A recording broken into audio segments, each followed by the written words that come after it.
Ezreal has always been one of the safest AD carries you can play, and in Season 12 he got even safer.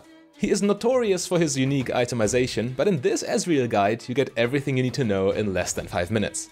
Ezreal doesn't merely buy unconventional items, he also has a rather atypical power curve because of them.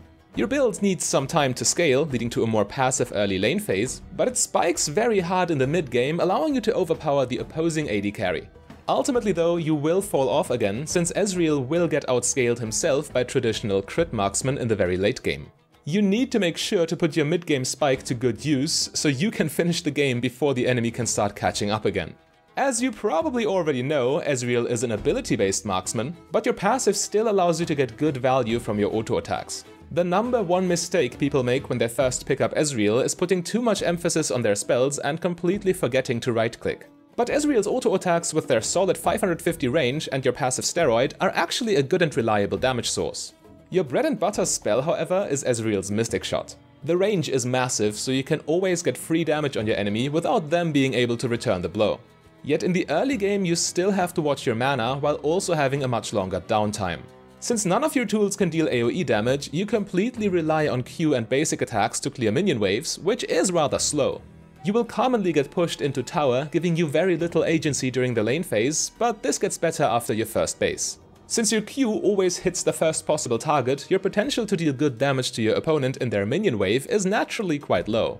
Ezreal's W spell kind of fixes that, since this ability only targets champions, structures, and epic monsters. So if your opponent is constantly hiding behind minions to avoid taking damage, you can still hit them with your W and then combine this with your E.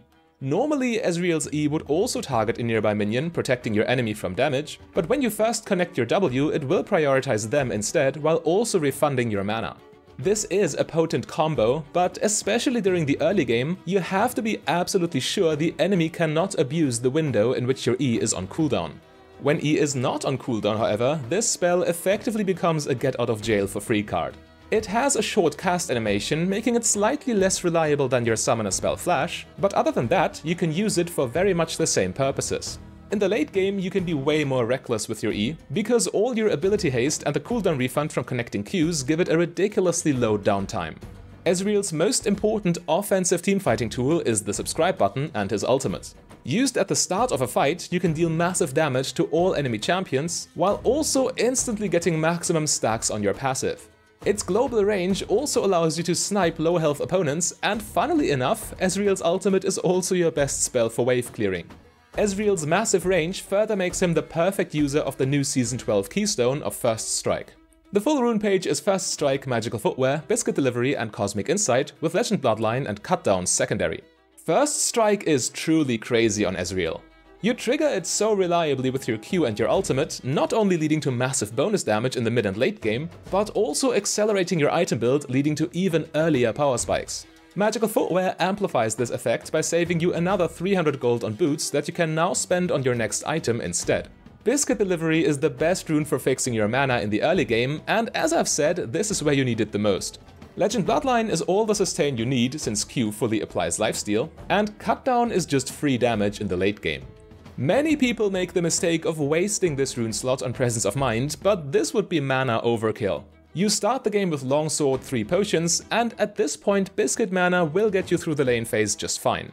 On your first base, you buy Tear of the Goddess, which further reduces the value of Presence of Mind. But once you finish your first item, Essence Reaver, you will never run out of mana again, making Presence of Mind 100% superfluous. From here, you finish your Lucidity Boots and your Mana Mune, which should transform into Mirror Mana rather quickly.